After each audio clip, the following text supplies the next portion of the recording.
ಪೂರ್ವಕಾಲದಲ್ಲಿ ಸುಶರ್ಮ ಎನ್ನುವಂಥ ಒಬ್ಬ ಸಮೃದ್ಧಿಯಾದಂತಹ ಬ್ರಾಹ್ಮಣ ಇದ್ದ. ಒಳ್ಳೆ ಬ್ರಾಹ್ಮಣ ವಂಶದಲ್ಲಿ ಹುಟ್ಟಿದ್ದಾನೆ, ಬೇಕಾದಷ್ಟು ಸಂಪತ್ತು ಉಂಟು. ಆದ್ದರಿಂದ ಏನು, ಹೆಸರಿಗೆ ಮಾತ್ರ ಬ್ರಾಹ್ಮಣನಾಗಿ ಬಿಟ್ಟ. ಮತ್ತೆ ಒಂದು ದಿನ ದೇವರ ಧ್ಯಾನ ಮಾಡಲಿಲ್ಲ. ನೋಡಿ, ಪೂರ್ತಿ ಸುಖ ಇದ್ದರೆ ಸಂಕಟ ಬಂದಾಗ ವೆಂಕಟರಮಣ, ಇದು ಸಂಕಟವೇ ಇಲ್ಲ ಅಂತಾದ ಮೇಲೆ ನಾನೇ ಎಲ್ಲ ಎನ್ನುವಂಥ ಭಾವ ಬರ್ತದೆ. ಹಾಗಾಗಿ ಇವನಿಗೆ ಬೇಕಾದಷ್ಟು ಸಮೃದ್ಧಿ ಇದ್ದದ್ರಿಂದ ತಾನು ಯಾವ ಅನುಷ್ಠಾನವನ್ನು ಮಾಡಲಿಲ್ಲ, ತಪಸ್ಸು ಮಾಡಲಿಲ್ಲ, ಜಪ ಮಾಡಲಿಲ್ಲ, ಹೋಮ ಮಾಡಲಿಲ್ಲ, ಹವನ ಮಾಡಲಿಲ್ಲ. ಮತ್ತು ಹುಟ್ಟುವಾಗ ಬೇಕಾದಷ್ಟು ಸಂಪತ್ತಿದ್ದದ್ರಿಂದ ಆ ಹಣವನ್ನು ಹೇಗೆ ಖರ್ಚು ಮಾಡೋದು ಅಂತಲೇ ಆಲೋಚನೆ ಮಾಡಿದ್ದ. ಹಾಗಾಗಿ ಸುಖಲೋಲುಪನಾಗಿ ಏನು ಮಾಡಿದ ಕೇಳಿದರೆ, ಆ ಯಾವ ವ್ಯಾಪಾರ ಇತ್ಯಾದಿಗಳು ಮಾಡದೆ ಇದ್ದ ಹಣವನ್ನು ಉಪಯೋಗ ಮಾಡಿ ಸುಖದಲ್ಲೇ ತಲ್ಲೀನಾದ. ನೀವು ಆಲೋಚನೆ ಮಾಡಿ, ಹಣ ಖರ್ಚು ಹೇಗೆ ಮಾಡೋದು ಕೇಳಿದರೆ, ಅವಿಹಿತವಾದ ಎಲ್ಲ ಕೆಲಸಗಳನ್ನು ಮಾಡಿದರೆ ಆಯಿತು, ಒಂದಲ್ಲ ಒಂದು ದಿನ ಅವ ಸುಖವನ್ನು ಪಡೆಯಲಿಕ್ಕೋಸ್ಕರ ಖರ್ಚು ಮಾಡಿದ ಹಣ ಎಲ್ಲ ಖಾಲಿಯಾಗಿ ಬಿಡ್ತದೆ. ಹೀಗೆ ಆಯುಷ್ಯ ಎಲ್ಲ ಸುಖದಲ್ಲೇ ಮುಗಿದು ಹೋಯಿತು.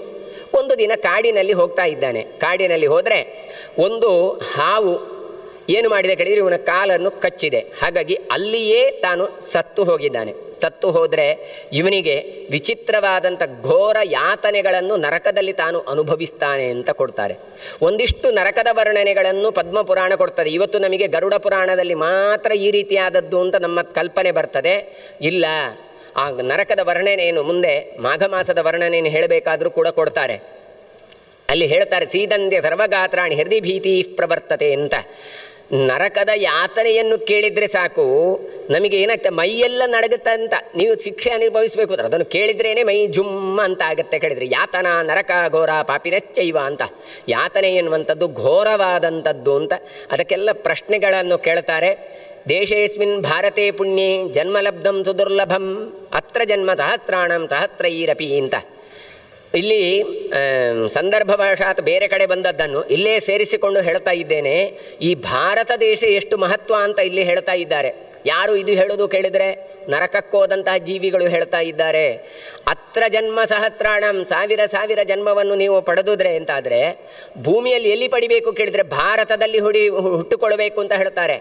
ಹಾಗೆ ಹೇಳ್ತಾರೆ, ಕದಾಚಿಲ್ಲಭತೆ ಜಂತು ಮಾನುಷ್ಯಂ ಪುಣ್ಯ ಸಂಚಯಾತ್. ನೀವು ಮನುಷ್ಯನಾಗಿ ಹುಟ್ಟುವುದೇ ದೊಡ್ಡ ಸಂಗತಿ. ಯಾಕೆ 84 ಲಕ್ಷ ಯೋನಿಯಾದ ನಂತರ ಮನುಷ್ಯ ಜನ್ಮ ಬರೋದು ಅಂತ ಸಾಮಾನ್ಯ ನಿಯಮ. ನೀವು ಅಕ್ಯುರೇಟ್ ಲೆಕ್ಕ ಮಾಡಬೇಕು ಅಂತಿಲ್ಲ. ಟೋಟಲ್ ಅದಕ್ಕೆ ಅರ್ಥ ಏನು ಕೇಳಿದರೆ 21 ಲಕ್ಷ 21 ಲಕ್ಷ 21 ಲಕ್ಷ ಅಂತ ಅಂಡಜ, ಸ್ವೇದಜ, ಉದ್ಭಿಜ, ಜರಾಯುಜ ಅಂತ 4 ಕೆಟಗರಿ ಮಾಡಿ ಅಷ್ಟೆಲ್ಲ ಆದ ನಂತರ ಕೊನೆಗೆ ಮನುಷ್ಯ ಜನ್ಮ ಬರುತ್ತದೆ ಅಂತ ಕೊಡ್ತಾರೆ. ಅಂದರೆ ತುಂಬ ಕಷ್ಟಪಟ್ಟು ತುಂಬ ಪುಣ್ಯ ಇದ್ದರೆ ಮಾತ್ರ ಬರುವಂಥದ್ದು. ಆ ಮನುಷ್ಯನಾಗಿ ಹುಟ್ಟಬೇಕು. ಹಾಗಾದರೆ ಏನು ವ್ಯತ್ಯಾಸ ಬೇರೆದ್ದಕ್ಕೆ ಕೇಳಿದರೆ, ಎಲ್ಲದಕ್ಕೂ ವಿವೇಚನೆ ಇಲ್ಲ, ಬುದ್ಧಿ ಇಲ್ಲ ಅಂತ ಹೇಳ್ತಾ ಇಲ್ಲ. ನಾಯಿಗೆ ಬುದ್ಧಿ ಉಂಟು. ನಾವು ಹೇಳ್ತೇವೆ ನಮಗಿಂತ ಹೆಚ್ಚು ಬುದ್ಧಿವಂತ ನಾಯಿ ಅಂತ. ಯಾಕೆ, ಕಳ್ಳ ಬಂದಿದ್ದಾರೆ, ಕಳ್ಳ ಬಂದದ್ದನ್ನು ನಮಗೆ ಹಿಡಿಲಿಕ್ಕೆ ಆಗಲಿಲ್ಲ, ಪೊಲೀಸ್ ನಾಯಿ ಬಂತು ನೋಡಿ, ಅದು ಮೂಸಿಕೊಂಡು ಹೋಯಿತು. ಕಳ್ಳನ ಹಿಡಿದು ಕೊಟ್ಟಿತು ನಾಯಿ. ನಮಗಿಂತ ಬುದ್ಧಿವಂತ ನಾಯಿ ಹೌದೋ ಅಲ್ವ? ಆದರೆ ಆ ನಾಯಿಯನ್ನು ಕೂಡ ಕಂಟ್ರೋಲ್ ಮಾಡಿದ್ಯಾರು ಕೇಳಿದರೆ ಒಬ್ಬ ಪೊಲೀಸ್, ಒಬ್ಬ ವ್ಯಕ್ತಿ, ಮನುಷ್ಯ. ಹಾಗಾದರೆ ಏನು ಕೇಳಿದರೆ ಬುದ್ಧಿಯೇ ಇಲ್ಲ ಅಂತಲ್ಲ, ಮತ್ತೆ ವಿವೇಚನೆ ಇಲ್ಲ. ಏನು ಇದು ಒಳ್ಳೆಯದು ಇದು ಕೆಟ್ಟದ್ದು ಎನ್ನುವ ಬುದ್ಧಿ ಇಲ್ಲ. ಆದರೂ ಹೇಳ್ತೇವೆ ನಮ್ಮಲ್ಲಿ ಒಂದು ನಾಯಿ ಉಂಟು, ಅದು ದೇವರ ಕೊನೆಗೆ ಬರೋದೇ ಇಲ್ಲ, ಅದು ಅಡಿಗೆ ಕೊನೆಗೆ ಬರೋದೇ ಇಲ್ಲ, ದೇವರ ಮನೆಯ ಒಳಗೆ ಬರೋದಿಲ್ಲ ಅಂತ. ಬರುವುದಿಲ್ಲ. ಹೌದು, ಯಾಕೆ ಬರುವುದಿಲ್ಲ ಹೇಳಿ? ಪೆಟ್ಟು ಕೊಡ್ತೀರಿ ಅಂತ ಬರುವುದಿಲ್ಲ ಅಷ್ಟೇ. ಅದೇನು ದೇವರ ಕೋಣೆ ನಾನು ಹೋಗಬಾರದು ಅಂತ ಏನು ವಿವೇಚನೆಯಿಂದ ಬಂದದ್ದಲ್ಲ. ಹಾಗಾದರೆ ಏನು ಕೇಳಿದರೆ ಬುದ್ಧಿ ಇಲ್ಲ ಅಂತ ಅರ್ಥ ಅಲ್ಲ. ಒಳ್ಳೆಯದು ಯಾವುದು ಕೆಟ್ಟದು ಯಾವುದು, ಯಾವುದು ಮಾಡಬೇಕು ಯಾವುದು ಮಾಡಬಾರದು ಎನ್ನುವ ಬುದ್ಧಿ ಇಲ್ಲ ಅಂತ ಅರ್ಥ. ಹಾಗಾದರೆ ಆ ಬುದ್ಧಿ, ಈ ವಿವೇಚನೆ ಇರುವಂಥದ್ದು ಮನುಷ್ಯನಿಗೆ ಮಾತ್ರ ಇರುವಂಥದ್ದು. ಆದರೆ ಅದನ್ನು ಉಪಯೋಗ ಮಾಡದಿದ್ದರೆ ನಾವು ನಾಯಿಗಳಿಗೂ ಪಶುಗಳಿಗೂ ಸಮಾನಾಗಿ ಬಿಡ್ತೇವೆ. ಹಾಗಾದರೆ ಅಂಥದ್ರಲ್ಲಿ ಮನುಷ್ಯನಾಗಿ ಹುಟ್ಟಿದ ನಂತರ ಎಲ್ಲಿ ಹುಟ್ಟಿದ್ದೇನೆ ಕೇಳಿದರೆ, ಅದಕ್ಕೋಸ್ಕರ ಹೇಳಿದರೆ ಭಾರತದಲ್ಲಿ ಹುಟ್ಟಿದರೆ ಅದು ಬಹಳ ಪುಣ್ಯ. ಯತ ಸ್ವರ್ಗಶ್ಚ ಮೋಕ್ಷಶ್ಚ ಧರ್ಮ ಸಂಪ್ರಾಪ್ಯತೆ ನರೈಹಿ ದೇಶೇಸ್ಮಿನ್ ಭಾರತೆ ಪುಣ್ಯೆ ಪ್ರಾಪ್ಯ ಮಾನುಷ ಮಧ್ರುವಂ ಅಂತ ಕೊಡ್ತಾರೆ. ನೋಡಿ, ಈ ಭಾರತದಲ್ಲಿ ಹುಟ್ಟಿದರೆ ಉಂಟಲ್ಲ, ಅದು ಬಹಳ ಜನ್ಮಾಂತರದ ಪುಣ್ಯ. ಹಾಗಾಗಿ ಅಧ್ರುವವಾದ ಈ ಶರೀರ, ಏನು ಧ್ರುವ ಅಂದರೆ ಸ್ಟೇಬಲ್ ಆಗಿರೋದು, ಇದಲ್ಲ ಒಂದು 50-60 ವರ್ಷ. ಈಗ ಕೋವಿಡ್ ಬಂದು 40 ವರ್ಷ ಅಂತಲೂ ಹೇಳ್ಬೋದು, ಅಷ್ಟೇ ನಮ್ಮ ಆಯುಷ್ಯ. ಹಾಗಾದರೆ ಅಂಥದ್ರಲ್ಲಿ ಅಸ್ಥಿರವಾದ ಈ ದೇಹವನ್ನು ಇಟ್ಟುಕೊಂಡು ಸ್ಥಿರವಾದ ಮೋಕ್ಷವನ್ನು ಪಡಿಬೇಕು ಕೇಳಿದರೆ ಭಾರತದಲ್ಲಿ ನೀವು ಹುಟ್ಟಿಕೊಳ್ಬೇಕು. ಅತ್ರೈವ ಪರಮಾಮುಕ್ತಿ ಭುಕ್ತ ಯಶ್ಚಾಪಿ ಪುಷ್ಕಲಾ ಕರ್ಮಭೂಮಿರಿಯಂ ಪ್ರೋಕ್ತ ತಥೋನ್ಯ ಭೋಗಭೂಮಯ. ಭಾರತದ ಮಹಾತ್ಮೆಯನ್ನು ಅಲ್ಲಲ್ಲಿ ಪದ್ಮಪುರಾಣಗಳು ಸಾರ್ತಾ ಉಂಟು. ಏನು ಹೇಳ್ತಾರೆ ಕೇಳಿದರೆ, ನಿಮಗೆ ಪರಮ ಮುಕ್ತಿ ಎನ್ನುವಂಥದ್ದು ಸಿಕ್ಕುದು ಭಾರತಕ್ಕೆ ಬಂದರೆ ಅಂತ. ಅದಕ್ಕೆ ನಾವು ಖಟ್ವಾಂಗನ ಚರಿತ್ರೆಯಲ್ಲೆಲ್ಲ ಭಾಗವತದಲ್ಲಿ ನೋಡ್ತೇವೆ. ನಿನಗೆ ಒಂದು ಮುಹೂರ್ತ ಕಾಲ ಮಾತ್ರ ಆಯುಷ್ಯ ಅಂತ ಹೇಳಿದ್ರಂತೆ. ಖಟ್ವಾಂಗನಿಗೆ ಚಕ್ರವರ್ತಿ ತಾನು ದೇವಲೋಕದಲ್ಲಿ ಹೋಗಿ ದೇವತೆಗಳಿಗೆ ಸಹಾಯ ಮಾಡಿ ಯುದ್ಧದಲ್ಲಿ ತೊಡಗಿದಾಗ ನಾವಾದರೆ ಏನು ಮಾಡ್ತಾ ಇದ್ದೆವು, ಅಯ್ಯೋ ಸಾಯ್ಲಿಕ್ಕಾಯ್ತು ಅಂತ ಹೇಳಿದರೆ ಅಲ್ಲೇ ಕಣ್ಣು ಮುಚ್ಚಿದ್ದೇವ್ರೆ ಅಂತ ಹೇಳ್ತಾ ಇದ್ದೆವು. ಇಲ್ಲ, ಇಲ್ಲಿದ್ದವರು ಅಂತಾದರೆ ಒಂದಿಷ್ಟು ಸಾಲ ಸೋಲ ಮಾಡಿದೆ, ಯಾಕೆ ವಾಪಸ್ ಕೊಡಬೇಕು ಅಂತ ಇಲ್ಲಲ್ಲ, ಹೀಗೆಲ್ಲ ಆಲೋಚನೆ ಮಾಡ್ತಿದ್ದ. ಆದರೆ ಖಟ್ವಾಂಗ ಹಾಗೆ ಮಾಡಲಿಲ್ಲ. ಸ್ವರ್ಗದಲ್ಲಿದ್ದಂಥ ಖಟ್ವಾಂಗ ಭೂಮಿಗೆ ಬಂದು ಇಕ್ಷ್ವಾಕು ವಂಶದ ದೊರೆ ಅಯೋಧ್ಯೆಗೆ ಬಂದು ಧ್ಯಾನ ಮಾಡಿಕೊಂಡು ಕೊನೆ ಕಾಲದಲ್ಲಿ ಭಗವಂತನ ಚಿಂತನೆ ಮಾಡಿಕೊಂಡು ಮೋಕ್ಷಕ್ಕೋದ ಅಂತ ಕೊಡ್ತಾರೆ. ಯಾಕೆ ಇಲ್ಲಿಗೆ ಬಂದ ಕೇಳಿದರೆ, ಸ್ವರ್ಗದಲ್ಲಿ ಇದ್ದರೂ ನಿಮಗೆ ಪುಣ್ಯ ಸಂಪಾದನೆ ಆಗೋದಿಲ್ಲ.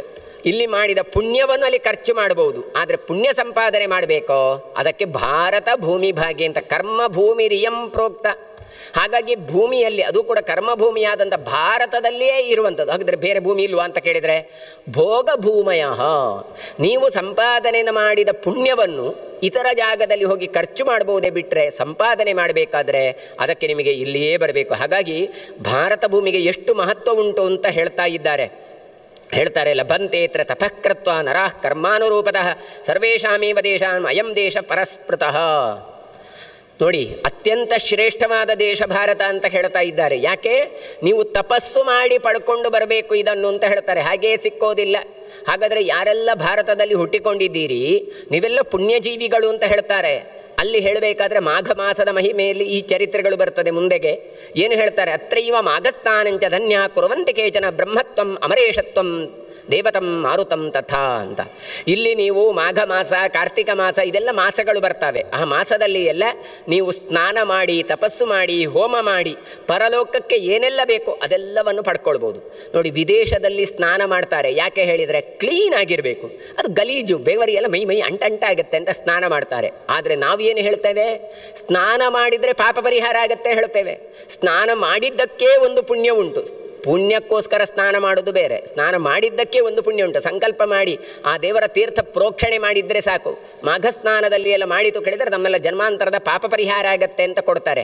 ಹಾಗಾಗಿ ಇಲ್ಲಿ ಏನೂ ಮಾಡಿದ್ರು, ಗೊತ್ತಿದ್ದೋ ಗೊತ್ತಿಲ್ಲದೆಯೋ ಯಾವುದೋ ಕಾರ್ಯಕ್ರಮಕ್ಕೆ ಹೋಗಿ ಅಲ್ಲಿ ದೇವರ ಸಂಪರ್ಕ ಇದ್ದೇ ಇರುತ್ತೆ. ಯಾವುದೋ ಬರ್ತ್ಡೇ ಪಾರ್ಟಿ ಅಂತ ಏನೋ ಸತ್ಯನಾರಾಯಣ ಪೂಜೆ ಮಾಡಿದ್ರಂತೆ ತೀರ್ಥ ಕೊಟ್ಟರು.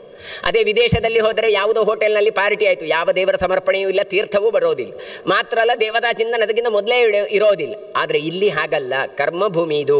ಹಾಗಾಗಿ ಇಲ್ಲಿ ತಪಸ್ತಪ್ಯಂತಿ ಯತಯ ಜುಕ್ಪತ್ತೆ ಚಾತ್ರಯಜ್ವಿನಃ ದಾನಾನಿ ಚಾತ್ರದೀಯಂತೆ ಪರಲೋಕಾರ್ಥಂ ಆದರಾತ್. ನೋಡಿ, ಇಲ್ಲಿದ್ದವರೆಲ್ಲ ಋಷಿಗಳೆಲ್ಲ ತಪಸ್ಸನ್ನು ಮಾಡ್ತಾ ಇರ್ತಾರೆ.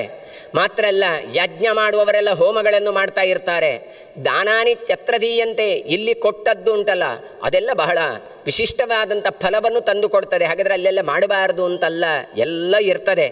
ಆದರೆ ಇಷ್ಟೆಲ್ಲ ಇರುವಾಗಲೂ ಯಾರಾದರೂ ಅದನ್ನು ಉಪಯೋಗ ಮಾಡಿಕೊಳ್ಳದೇ ಇದ್ದರೆ ಮತ್ತೆ ನೀವು ನರಕಕ್ಕೆ ಹೋಗ್ತೀರಿ. ಯಃ ಕುರ್ಯಾನ್ ಆತ್ಮನಶ್ರೇಯ ತೇನಾತ್ಮ ಖಲು ವಂಚಿತಃ ಮನುಷ್ಯತ್ವೇಪಿ ವಿಪ್ರತ್ವಂ ಯಃ ಪ್ರಾಪ್ಯಾತೀವ ದುರ್ಲಭಂ.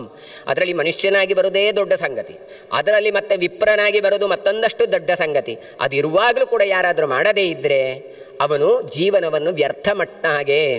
ಅಲ್ಲಿ ಹೇಳುವಾಗ ಗಾಯಂತಿ ದೇವ ಕಿಲ ಗೀತಕಾನಿ ಧನ್ಯಾಸುಯೇ ಭಾರತ ಭೂಮಿ ಭಾಗೆ ಸ್ವರ್ಗಾಪವರ್ಗಾಸ್ಪದ ಮಾರ್ಗಭೂತೆ ಭವಂತಿ ಭೂಯಃ ಪುರುಷಾ ಸುರತ್ವಾತ್. ಗರುಡ ಪುರಾಣದಲ್ಲಿಯೂ ಇದೇ ಮಾತುಗಳು ಬರ್ತವೆ. ಗಾಯಂತಿ ದೇವಾಹ, ದೇವತೆಗಳೆಲ್ಲ ಹೀಗೆ ಹಾಡು ಹೇಳ್ತಾರೆ. ಏನು? ಭಾರತದಲ್ಲಿ ಹುಟ್ಟುವುದು ಧನ್ಯತಮ, ಧನ್ಯ ಧನ್ಯ ಅಂತ ಹೇಳ್ತಾರೆ. ಯಾಕೆ ಕೇಳಿದರೆ, ಭಾರತದಲ್ಲಿ ಹುಟ್ಟಿದರೆ ಮಾತ್ರ ಸ್ವರ್ಗಾಪವರ್ಗ, ಸ್ವರ್ಗ ಮತ್ತು ಅಪವರ್ಗ. ಅಪವರ್ಗ ಅಂದರೆ ಮೋಕ್ಷ, ಸ್ವರ್ಗ ಅಂದರೆ ಸುಖಾದಿಗಳು. ಇದು ಸಿಕ್ಕಬೇಕಾ ಭಾರತದಲ್ಲೇ ಹುಟ್ಟಬೇಕು. ಅಲ್ರಿ, ನಾನು ಫಾರಿನಿಗೆ ಹೋಗ್ತೇನೆ. ಹೌದು, ಯಾಕೆ ಹೋದದ್ದು?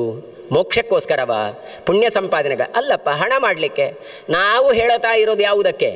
ಪುಣ್ಯ ಸಂಚಯನಕ್ಕೋ ನಿಮ್ಮ ಜೀವಿತದಲ್ಲಿ ಮಾಡುವ ಪುಣ್ಯ ಸಂಪಾದನೆಕ್ಕೋ ಮೋಕ್ಷಕ್ಕೋ ಕಾರಣಭೂತವಾದದ್ದನ್ನು ಹೇಳ್ತಾ ಇದ್ದೇವೆ. ಹಣ ಸಂಪಾದನೆಗೆ ನಾವೇನು ಹೇಳಿಲ್ಲ. ಹಣ ಸಂಪಾದನೆಗೋಸ್ಕರ ವಿದೇಶಕ್ಕೆ ಹೋಗ್ತಾರೆ, ಅದಕ್ಕೆ ಭೋಗ ಭೂಮಿ ಅಂತ ಹೇಳಿಬಿಟ್ರು. ಹಾಗಾದರೆ ಸ್ವರ್ಗ ಮತ್ತು ಮೋಕ್ಷ ಬೇಕಾ? ಅದಕ್ಕೆ ಭಾರತಕ್ಕೇ ಬರಬೇಕು ಅಂತ ಇಲ್ಲಿ ಹೇಳ್ತಾ ಇದ್ದಾರೆ. ಅದು ಕೂಡ ಕದಾ ಭಾರತಮಭ್ಯೇತ್ಯ, ಅಂಥದ್ರಲ್ಲಿ ಭಾರತದಲ್ಲಿ ಬಂದಿದ್ದೀರಿ, ಮಾಘ ಮಾಸ ಬಂದಿದೆ ಅಥವಾ ಕಾರ್ತಿಕ ಮಾಸ ಎಲ್ಲ ಬಂದಿದೆ, ಆಗ ನೀವು ಹೊರಗಡೆ ಹೋಗಿ ಬಹಿರ್ಜಲೆ ಉಷಕ್ಕಾಲೇ ನಿಮಜ್ಜಾಯ ಇತಿ ವಾಂಚಂತಿ ನಿರ್ಜರಾಹ. ನೀವು ಮನೆಯಿಂದ ಹೊರಗಡೆ ಹೋಗಿ ಸರೋವರಗಳಲ್ಲಿಯೋ ನದಿಗಳಲ್ಲಿಯೋ ಹೋಗಿ ಸ್ನಾನ ಮಾಡಬೇಕು ಉಷಕ್ಕಾಲದಲ್ಲಿ ಅಂತ ಹೇಳ್ತಾರೆ. ಚಳಿ ಚಳಿ ಅಂತ ಕೂತ್ಕೊಳ್ಳೋದಲ್ಲ. ಅದಕ್ಕೆ ಹೇಳಿದು ನೋಡುವವರಿಗೆ ಭಾರಿ ಒಳ್ಳೆಯದು ಅಂತ. ಆದರೆ ಭಾಗವತ ಹೇಳ್ತದೆ ಬ್ರಾಹ್ಮಣ ಜನ್ಮ ಎಂಥದ್ದು ಬಹಳ ಕಠಿಣ ಅಂತ. ನೋಡುವವರಿಗೆ ಏನೋ ಬ್ರಾಹ್ಮಣರು ಅಂತ ಹೇಳಿದರೆ ಏನು ಹೇಳ್ತಾರೆ ಗೊತ್ತಾ? ಏನು ಹೇಳ್ತಾರೆ ಕೇಳಿದರೆ, ಕೃಚ್ಛ್ರಾಯ ತಪಸೇ ಚೈವ ಪ್ರೇತ್ಯಾನಂತ ಸುಖಾಯ ಚ ಅಂತ. ಬ್ರಾಹ್ಮಣಸ್ಯ ಚ ದೇಹೋಯಂ ಕ್ಷುದ್ರ ಕಾಮಾಯ ನೇಷ್ಯತೆ ಅಂತ. ಬ್ರಾಹ್ಮಣ ಈ ಶರೀರ ಬಂದದ್ದು ಸುಖ ಪಡಲಿಕ್ಕೆ, ಎಂಜಾಯ್ ಮಾಡಲಿಕ್ಕೆ ಬಂದದ್ದೆಲ್ಲ, ಮತ್ತು ಕಷ್ಟಪಡಲಿಕ್ಕೆ ಇದ್ದದ್ದು. ಹಾಗಾಗಿ ಎಲ್ಲಿಯಾದರೂ ಬ್ರಾಹ್ಮಣ ನಮಗೆ ಕಷ್ಟ ಕಷ್ಟ ಕಷ್ಟ ಅಂತ ಹೇಳಲೇಬಾರ್ದು ಅಂತ ಹೇಳಿದರು. ಹಾಗಾಗಿ ಬ್ರಾಹ್ಮಣನಾದವ ಬೆಳಿಗ್ಗೆ ಏಳಬೇಕು, ಸ್ನಾನ ಮಾಡಬೇಕು. ಅದು ಕೂಡ ನೋಡಿ ಎಷ್ಟು ಬೇರೆಯವರು ಎಷ್ಟೆಷ್ಟೋ ಹೊತ್ತಿಗೂ ಸ್ನಾನ ಮಾಡ್ತಾರೆ. ನಾವು ಏನು ಕಡಿದರೆ ಬೆಳಿಗ್ಗೆ ಬೇಗ ಎದ್ದು ಸ್ನಾನ ಮಾಡಬೇಕು. ಯಾವಾಗ ಚಳಿ ಇರ್ತದೆ ಹೇಳಿ? ಸಾಮಾನ್ಯವಾಗಿ ಡಿಸೆಂಬರಲ್ಲಿ ಚಳಿ ಆರಂಭ ಆಗತ್ತೆ. ಹಾಗಾದರೆ ಆವಾಗ ಧನುರ್ಮಾಸ, ಆವಾಗ ಮತ್ತು ಬೇಗ ಹೇಳಿ 6 ಗಂಟೆಗೆ ಪೂಜೆ ಆಗಬೇಕು ಹೇಳಿದರು. ಆಯ್ತಲ್ಲ, ಸೂರ್ಯೋದಯದ ಕಾಲಕ್ಕೆ ಪೂಜೆ ಆಗಬೇಕು, ಧನುರ್ಮಾಸದ ಪೂಜೆ. ಅಂದರೆ ಕಷ್ಟ ಬಿಡಲಿಕ್ಕೆ ಇದ್ದದ್ದು ಹೊರತು ಸುಖ ಪಡಲಿಕ್ಕಲ್ಲ. ಇಲ್ಲಿ ಅದನ್ನೇ ಹೇಳ್ತಾರೆ, ಉಷಕ್ಕಾಲದಲ್ಲಿ ಎದ್ದು ಸ್ನಾನ ಮಾಡಿ ಪಾಪಗಳನ್ನು ಕಳ್ಕೊಳ್ಬೇಕು. ಇದು ಜನ್ಮಾಂತರದ ಪುಣ್ಯ. ತೀರ್ಥಸ್ನಾನ ಹೇಳೋದು ಅದೇ.